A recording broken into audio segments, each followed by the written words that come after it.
I also want to thank Prime Minister Anwar of Malaysia. I called him right at the beginning and I said, you have two countries that are fighting right next to you. We need a third place. We need a sort of a neutral place, right?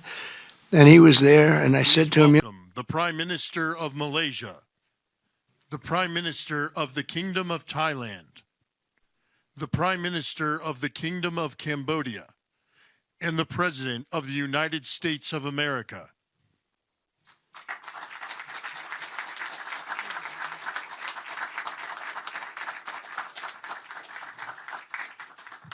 well, this is so exciting because we did something that a lot of people said couldn't be done, and we saved maybe millions of lives on this one peace deal itself. And I'll tell you what makes me so happy is the two countries we're dealing with, and the third that helped so much. I appreciate so much. Maybe it couldn't have been done without you, but they really like each other.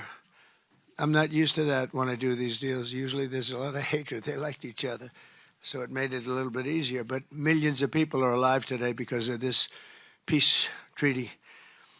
So before I begin, I want to extend our deepest condolences to the Prime Minister, Newton, as well as His Majesty, the King of Thailand, and the entire nation on the passing of Her Majesty, Queen Sirikhet, the Queen Mother, and a beautiful, incredible woman who is so respected all over the world, actually respected. I know the people of Thailand will remember her forever as the embodiment of dignity, kindness, and grace. This just happened. But this is a woman who was so loved and respected.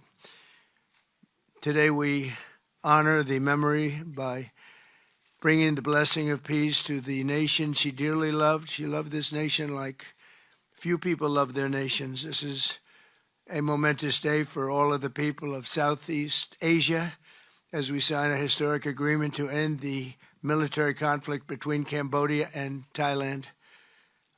And we're so honored to be involved in that. It was so important to me. Two great countries, but they were going at it. I want to congratulate the two courageous leaders, and that's what they are. They were courageous, who are taking this monumental step. Prime Minister Hun Manet and Prime Minister Newton. I also want to thank Prime Minister Anwar of Malaysia. I called him right at the beginning and I said, you have two countries that are fighting right next to you. We need a third place. We need a sort of a neutral place, right? And he was there, and I said to him, if we get this solved, I'm coming to your country. And I told the truth, didn't I? A lot of times they say that, and that's the last you ever see. But I felt I had an obligation to come because you were so great, and the two men alongside of you are so great. Historic figures now, really historic figures. So I felt it was an obligation I had. I told it to you. That was about a year ago, and all of this has taken place. It's been so beautiful to see. It had started, and there was a lot of killing. And then when we got it stopped very quickly in this case, some we did in 32 years. It took 32 years to get them stopped. They were fighting for a long time. This was very nasty, but it was stopped very quickly before it started. And the two leaders have great respect for each other. But the Prime Minister played a very important role in helping convene the two sides for discussions here in Kuala Lumpur. Earlier this year, an armed clash broke out along the border of these two countries. Really ancient countries by most standards. They've been long time, tremendous cultures, resulting in numerous deaths and thousands and thousands of people displaced from their homes. It was starting because of America's strong commitment to stability and peace in this region and every region where we can do it. My administration immediately began working to prevent the conflict from escalating. I held phone calls with both leaders. I was actually at Turnberry in Scotland when I did this. And we had a lot of phone calls, the three of us and then the four of us. We had a lot of phone calls. It was a beautiful day. I remember how beautiful it was. Turnberry is a great place, but I said, this is much more important than playing around the Gulf. So we sat there all day long making phone calls, and it was amazing the way it came together very quickly. I mean, really very quickly. You caused me very good entertainment. I could have had a lot of fun, but this is much more fun for me than anything having to do with almost anything, because you're saving people and you're saving countries. But ask them to choose the path of prosperity and peace over needless bloodshed and war. At the end of July, after extremely productive discussions, we reached a ceasefire agreement. And now these gentlemen, and they really are gentlemen, high-quality people, both went to college in the United States, and now these gentlemen are about to sign what we're calling the Kuala Lumpur Peace Accords. Good name. Both countries are agreeing to cease all hostilities and work to build good neighborly relationships, which have already started. 18 Cambodian prisoners of war will be released, and under this agreement, observers from ASEAN countries, including Malaysia, will be deployed to make sure that the peace prevails and endures. I have no doubt that it will. We have another situation like that right now in the Middle East, and Gaza. You might have read a little bit about Gaza, and that's another one we're very proud of. But we have a lot of people watching that. A lot of people. I think this is a much different kind of a thing. The two countries are getting along really well. Today, alongside this peace treaty, we also are signing a major trade deal with Cambodia and a very important critical minerals agreement with Thailand. The United States will have a robust commerce and cooperation transactions, lots of them, with both nations as long as they live in peace. And I really feel that when we make deals, we see two countries that we do a lot of business with. We do a lot of business with both of them. We have to use that business to make sure they don't get into wars. But this is going to be a very long peace. So as you know, this is one of 8 wars that my administration has ended in just 8 months. We're averaging one a month. There is only one left, although I heard that Pakistan and Afghanistan have started up, but I'll get that solved very quickly. I know them both, and the Pakistan, the Field Marshal and the Prime Minister are great people, and I have no doubt we're going to get that done quickly. That one started up a few days ago. And I just feel it's something I can do. I do it nicely. I don't need to do it, I guess, but if I can take time and save millions of lives, that's really a great thing. I can't think of anything better to do. But the 8 wars that my administration has ended in just 8 months, there's never been anything like that. Never. There never will be either. I can't think of any president that ever solved one war. I don't think anybody. They start wars, they don't solve them. So nothing like this has been done in history, and it's an honor to be involved. On behalf of the United States, I'm proud to help settle this conflict and really develop good friendships, including people that work with each team. Look at these very distinguished people, except for my people. My people are much less distinguished, but they're very good. But look, my people understand the joke. But look at these very distinguished people, and I've gotten to know them. I want to thank Marco Rubio for being here. He was great. You always help. He's born for this job. He really was. He was born for this job. Secretary of State Jameson, thank you very much for all you did on helping too.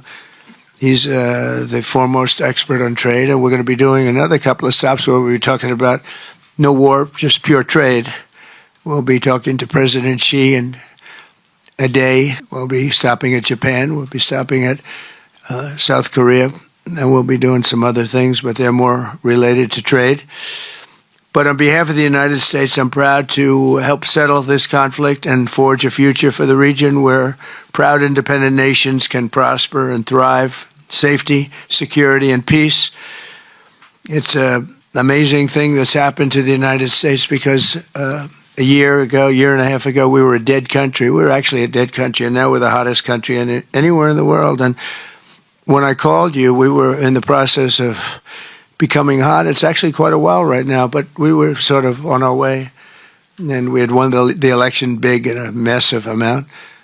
And so I was respected when I called you, and it was a little bit easier. I think it's easier when you respect somebody than if you don't respect somebody. If you don't respect somebody, it never happens.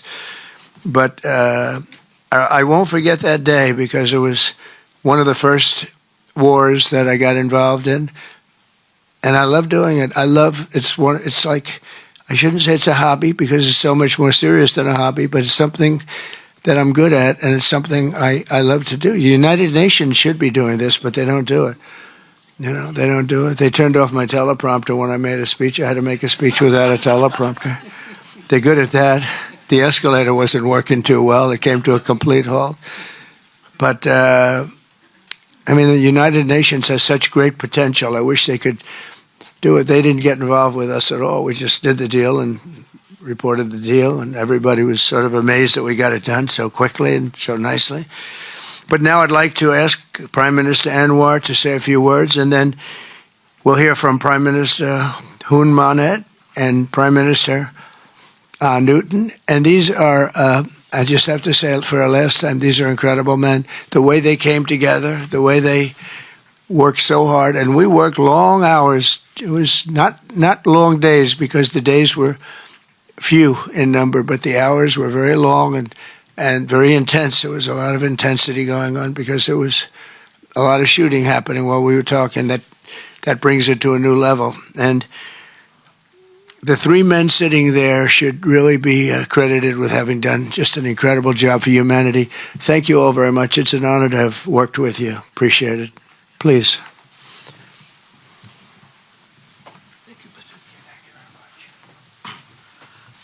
Thank you, President Donald J. Trump, for giving us this honor. And on behalf, of course, Malaysia and our colleagues in ASEAN, I must thank you for your concern, for your empathy, and for your commitment to support this peace deal. When I first received your call and then urging me to do more in supporting our initiative, and you personally did call both prime ministers to urge for a speedy peace settlement, I would say a great thank you. And we, of course, admire your tenacity, your courage, because the world needs leaders who promote peace strongly. And to achieve that, you have to break some rules, as you did today. When President arrived, he asked me to join him in the car. I said, that's against the security and protocol rules. And he was delighted to break the rules, and I... A nice ride. It was a nice ride. And we share a lot of things in common. I was in prison, but he almost got there. But very good exchanges on a number of issues. Of course, priorities, of course, the peace deal. Thank you, both prime ministers. You did a great job. We are delighted to have you as colleagues, as true friends, and you understand the need to secure peace to save our people, and also the ASEAN position as a region of peace and prosperity. And I must also share with you here that I took the opportunity, full opportunity, without Secretary Rubio knowing this, exploring other issues too, and thank the President for his effort to secure peace in many parts of the world, including Gaza, and urging him to remain focused and ensure that there's a comprehensive peace that the world requires. And I am delighted, truly, President, to hear from you personally how determined you are to ensure that peace is achieved in the most intractable areas, almost impossible. But you did it, and we have shown our support and call on the United States in particular to continue this with the support of many, not only neighbors, but part of the world. But I must also take this opportunity to thank Secretary Rubio, Jamison, and Ambassador Kagan, because they were very helpful. I mean, you didn't say that, but I must say that, because they were extremely helpful in ensuring that you come here. I mean, I wasn't sure when you said to me, yes, Prime Minister, no, I'm coming. Well, I'm not sure, because, I deal with a lot of politicians. But you are an exception. Thank you, Mr. Donald Trump. Thank you very much again. Thank you.